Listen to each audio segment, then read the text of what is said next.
Վրաստանի տեղական ինքնակառավարման մարմինների ընտրություններին մնացել է 3 շաբաթից էլ քիչ ժամանակ։ Կառավարությունը եւ ընդդիմության մի մասը զբաղված է նախընտրական հանդիպումներով։ Իսկ ազգային շարժման ու Ռուսթավելիի պողոտայարաշնորհները հայտարարում են հոկտեմբերի 4-ին լայնածավալ հանրահավաքի մասին, մատնանշելով խաղաղ հեղափոխությունը։ Ինչպես Պահատա Բուճուլաձեն հայտարարել է Պալիտրանյուսի եթերում, հանրահավաքի համար նախատեսված կլինի 3 վար եւ նույն օրը հանրությանը կներկայացվի նաեւ նախարարների կաբինետը։ Եթե նրանք խելացի են, թող մի քանի կազմակերպիչների թողնեն դրսում, որպեսզի հոկտեմբերի 4-ի հանրահավաքը կառավարելի լինի։ Հակառակ դեպքում մենք Նեպալում տեսակ անկարգ մարդկանց կառավարությունը պետք է արդեն հանձնված լիներ ժամը 8-ին, ասել է Բուճուլաձեն։ Ինչ վերաբերում է իշխող թիմին, վրացական երազանքը վստահ է, որ ընդդիմախոսները չունեն իրենց փոխարինելու ռեսուրսները, եւ եթե հանրահավաքը դուրս գա խաղաղ ձևից, կառավարությունը կգործի օրենքի համաձայն։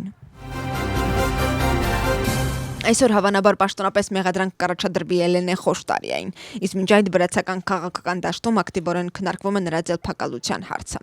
Դիմության մի մասը միջադեպը համարում է քաղաքական հաշվեհարդար, մյուս մասն էլ Էլենե Խոշտարիայի գործողությունները քաղաքական ներկայացում։ Իշխող կուսակցությունը նույնպես անդրադարձել է ձերբակալությանը, նշելով, որ բոլորը հավասար են օրենքի առջև։ Հիշեցնենք, որ Էլենե Խոշտարիային իրավապահ մարմինների աշխատակիցները բերման են ենթարկել սեփական տան մոտ։ Հետաքննությունը նրան մեղադրում է վրացական երազանքի նախընտրական պաստառները վնասելու մեջ։ Ներքին գործերի նախարարությունից նշում են, որ վնասի ճշգրիտ չափը կորոշվի արձակքնության հիման վրա կձեռնարկվեն համապատասխան իրավական գործողություններ։ Հետաքննությունն ընթանում է վրացական երազանք ժողովրդավարական Վրաստան կուսակցության ներկայացուցիչների դիմումի հիման վրա։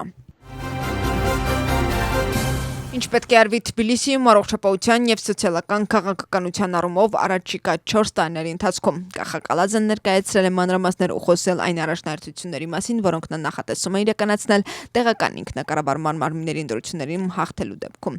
Առողջապահության եւ սոցիալական ծրագրերի ընդլայնում սրանք էին այն հարցերը, որոնք ընդգծվել են շնորհանդեսի ժամանակ։ Իսրայելական ուժերը ցամաքային հարձակում են սկսել Ղազա քաղաքը վերադարձնելու համար, հաղորդում է Axios-ը հղումանելով իսրայելցի պաշտոնյաներին։ Հրատարակությունը նշում է, որ վերջին շաբաթներին իսրայելական ուժերը հատկապես ակտիվ են եղել Գազայի հատվածում եւ մոտեցել են քաղաքի կենտրոնին։ Ղազան այրվում է։ Իսրայելի պաշտպանության ուժերը երկաթե բռունցքով հարվածում են ահաբեկչական ենթակառուցվածքներին, ու Իսրայելի պաշտպանության ուժերի զինվորները քաջաբար պայքարում են պատանդների ազատ արձակելու եւ Համասի ջախջախման պայմաններ ստեղծելու նպատակով, գրել է Իսրայելի պաշտպանության նախարար Իսրայել Կացը X-ի իր էջում։ Axios-ի փոխանցմամբ Իսրայելի կողմից Գազայի հատվածի շրջափակումից ի վեր տարածաշրջանում սրբել է մարդասիրական ճգնաժամը, ու բնակչությունը բախվում է սննդի, խմելաջրի եւ դեղորայքի սուր պակասի։ Այս պայմանությամբ Իսրայելը վերահսկում է Գազայի մոտ 75%-ը։ Իսրայելի պաշտպանության ուժերի տվյալներով վերջին օրերին գիշերը 20,000 պաղեստինցի լքել Ղազան։ Դոնալդ Թրամփի խոսքով համացանցն արմատականացրել է Չարլի Քրքի սպանության մեջ մեղադրվողներին։ ԱՄՆ նախագահը նշված հայտարարությունն արել է Սպիտակ տան լրագրողների հետ հանդիպման ժամանակ։ Թրամփի խոսքով 22-ամյա Թայլեր Ռոբինսոնը խելացի է։ Նա լավ տղա եւ լավ ուսանող էր, իսկ հետո ինչ-որ բան է պատահել։ Հիշեցնենք, որ 22-ամյա Թայլեր Ռոբինսոնը մեղադրվում է սեպտեմբերի 10-ին պահպանողական գործիչ Չարլի Քրքի սպանության մեջ։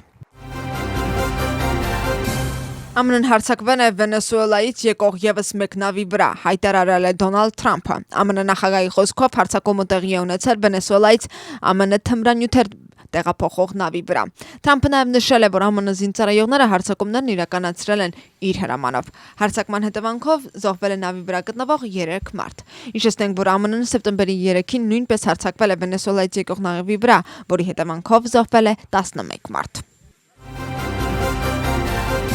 Լեհաստանում ոչնչացրել են անօդաչու թռչող սարք, որը թռչում էր կառավարական շենքերի վրայով։ Նման հայտարարություն է արել երկրի վարչապետը։ Սոցիալական էջում Դոնալդ Տուսկը գրել է, որ Լեհաստանի պետական անվտանգության ծառայությունը սեպտեմբերի 15-ին չեզոքացրել է անօդաչու թռչող սարք, որը թռչում էր կառավարության շենքի եւ Լեհաստանի նախագահի նստավայրի վրայով։ Ձերբակալվել է Բելարուսի 2 քաղաքացի։ Ոստիկանությունը հետաքննում է միջադեպի հանգամանքները, գրել է Դոնալդ Տուսկը։ Ուկրաինայում իրավիճակը շարունակում է մնալ բարդ։ Ռուսաստանը հարձակվել է Զապորոժիայի վրա։ Ուկրաինական լրատվամիջոցների տվյալներով զոհվել է 1 ու վիրավորվել 13 մարդ, այդ թվում 2 երեխա։ Հարձակման հետևանքով բնակելի շենքում խոշոր հրդեհ է բռնկվել եւ այրվել է 2 բեռնատար մեքենա։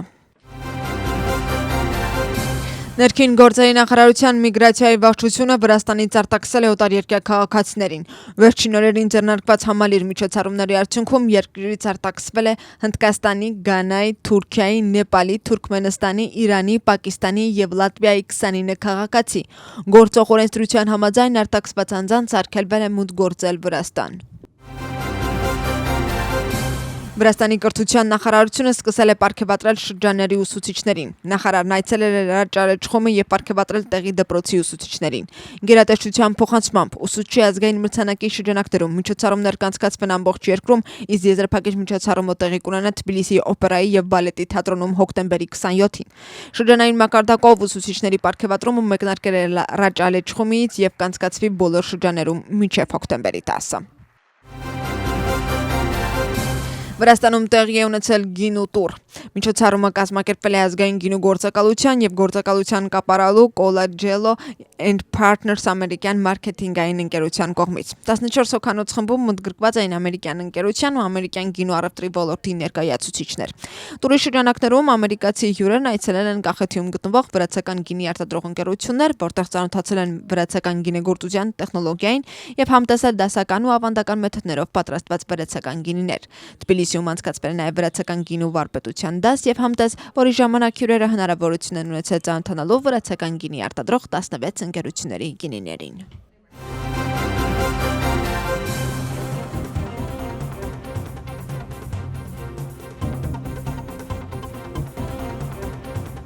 Պարզիր, թե որ տեղամասում պետք է քվեարկես հոկտեմբերի 4-ին։ Դրա համար անհրաժեշտ է ստուգել տվյալները Water Georgia CSGO բջջային հավելվածում կամ CSGO.gr կայքում։ Կարող ես նաև օգտագործել արագ վճարման սարքը։ Ժամանակին ստուգիր տվյալները և օգտագործիր քարտեզը, տեսնելու համար, թե որտեղ է գտնվում քո ընտրատեղամասը։ Նկատի ունեցիր, ընտրողների ցուցակում փոփոխություններ կատարելու դիմումը հնարավոր է ներկայացնել մինչև սեպտեմբերի 16-ը։ ԿԸՀ ընտրությունները ընդհանուր գործ է։ 2025 թվականի հոկտեմբերի 4-ի տեղական ինքնակառավարման մարմինների ընտրությունների համար ընտրական վարչությունը էթնիկ փոքրամասնություններ ներկայացնող ընտրողներին առաջարկում է տարբեր ծառայություններ ադրբեջաներեն և հայերեն լեզուներով ընտրություններին հավասար մասնակցելու համար։ Ընտրողների միասնական ցուցակի տվյալները կարող եք ստուգել ԿԸՀ վեբկայքում։ Թարգմանված է քվեարկությանը մասնակցելու համար։ Ընտրողների միասնական ցուցակ։ Ընտրական քվեաթերթիկը և դրա լրացման կարգը։ Քվեարկությանը մասնակցության պաստառ։ Ընտրությունների համար կարող եք կապ հաստատել մեզ հետ կապի կենտրոնի համարին 251 0051։ ԿԸՀ ընտրությունները ընդհանուր գործ են։